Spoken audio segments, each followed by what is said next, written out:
हाल में ही माननीय supreme court के द्वारा एक बहुत महत्वपूर्ण डिसीजन लिया गया है। ये महत्वपूर्ण डिसीजन लोगों के सीधा सीधा इमोशनल टच कर रहा है और इसको डिसीजन को लेकर दो पक्ष अलग अलग अपनी अपनी राय दे रहे हैं। अब क्वेश्चन उठता है कि ये डिसीजन क्या है। हाल में ही माननीय सुप्रीम कोर्ट के द्वारा ये कहा गया है कि दिल्ली की गलियों में मौजूद जो स्ट्रीट डॉग्स हैं, दैट मींस जो आवारा कुत्ते हैं, उनको पकड़कर 8 हफ्तों के अंदर अंदर किसी शेल्टर हाउस में रखा जाए, या आप कह सकते हो कि शेल्टर जो सेंटर्स हैं उसमें रखा जाए, जिनको म्युनिसिपैलिटीज एमसीडी रन करने का काम करती है। अब इसके बाद क्या था कि दो तरह की प्रतिक्रियाएं देखने को मिली। एक वो लोग जो इस डिसीजन से खुश हैं, उनका कहना है कि दिल्ली की गलियों में इन आवारा कुत्तों का लगातार आतंक बढ़ता जा रहा था। ये आए दिन बच्चों को टारगेट करते, डिलीवरी बॉयज को टारगेट करते, इसके अलावा और बहुत सारे लोगों को टारगेट करते, जिसकी वजह से लोगों की जानें चली जाती थी और रेबीज की प्रॉब्लम देखने को मिल रही थी। जबकि दूसरी तरफ जो लोग एनिमल लवर्स हैं, डॉग लवर्स हैं, वो इसको लेकर एक अलग प्रकार की प्रतिक्रिया दे रहे हैं। उनका कहना है कि भारत में डॉग्स एक समस्या नहीं है। हर साल हमारे देश में एक्सीडेंट में हजारों लोगों की जानें जाती हैं, पॉल्यूशन से हजारों लोगों की जानें जाती हैं, और यह संख्या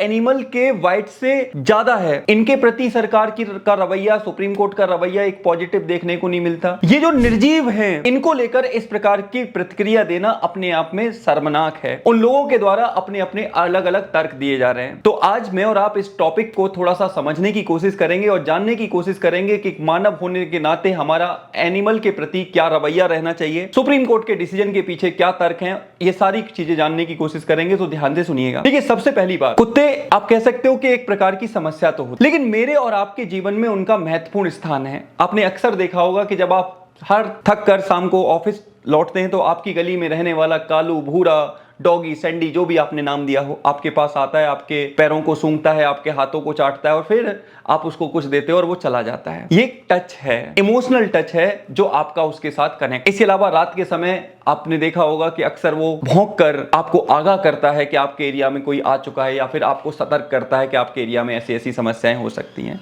ये चीजें आपने अक्सर देखी होंगी कि आपके एक इमोशनल टच है। बच्चों के साथ खेलना हो या फिर और एक्टिविटीज का करना हो, ये सारे डॉग्स करते हैं। लेकिन पिछले कुछ समय से एक और बड़ी प्रॉब्लम देखने को मिल रही है कि इन स्ट्रीट डॉग्स का शिकार आजकल लोगों को बनाया जा रहा है। बच्चों के ऊपर हमला करना, इसके अलावा महिलाओं के ऊपर हमला करना, डिलीवरी बॉयज के ऊपर हमला करना, ये बात ठीक है। लेकिन मैं यहां पर यह कहना चाहूंगा कि माननीय सुप्रीम कोर्ट के द्वारा जो आदेश दिया गया है कि 8 हफ्तों में शेल्टर हाउस में इन बच्चों को पहुंचाया जाए या इन डॉग्स को पहुंचाया जाए, क्या यह पॉसिबल है? क्या हमारे शेल्टर हाउस इतने कैपेबल हैं कि दिल्ली के और उसके आसपास के रीजन के जो डॉग्स हैं वो उनको होल्ड कर पाएंगे, उनकी देखरेख कर पाएंगे, या फिर शेल्टर हाउस के नाम पर इनको मार दिया जाएगा? ये भी एक बड़ी प्रॉब्लम है। तो इसलिए डिसीजन सरकार ने लिया है, इस पर सोचने की जरूरत है। इसके अलावा क्या इसका कोई अल्टरनेटिव नहीं हो सकता? अगर सरकार ने समय पर, ध्यान से सुनिएगा, सरकार ने समय पर इन डॉग्स का वैक्सीनेशन किया होता, स्टेरिलाइजेशन किया होता, तो क्या इनकी संख्या इतनी बढ़ती कि हमें एक अमानवीय डिसीजन लेना पड़ता और इन बेजुबानों के लिए इस तरह से डिसीजन लेकर इनको शेल्टर हाउस में बंद किया जाता? आप सोच के देखिए, आजादी सबको प्यारी होती है, तो शेल्टर हाउस में पहुंचाकर आजादी कहां रहेगी? आप तो सीधे सीधे एक गुलाम की तरह उनको रखोगे, जहां पर ना उनकी बात सुनी जाएगी, ना उनकी पीड़ा सुनी जाएगी, ना उनका दर्द सुना जाएगा, और उनको बंद कर दिया जाएगा एक छोटे से कमरे में, जहां पर वो जो इमोशनल टच था वो बिल्कुल से वंचित हो जाएंगे। क्या ये सही बात है? क्या बेजुबान होने का मतलब यह है कि उनके कोई अधिकार नहीं है?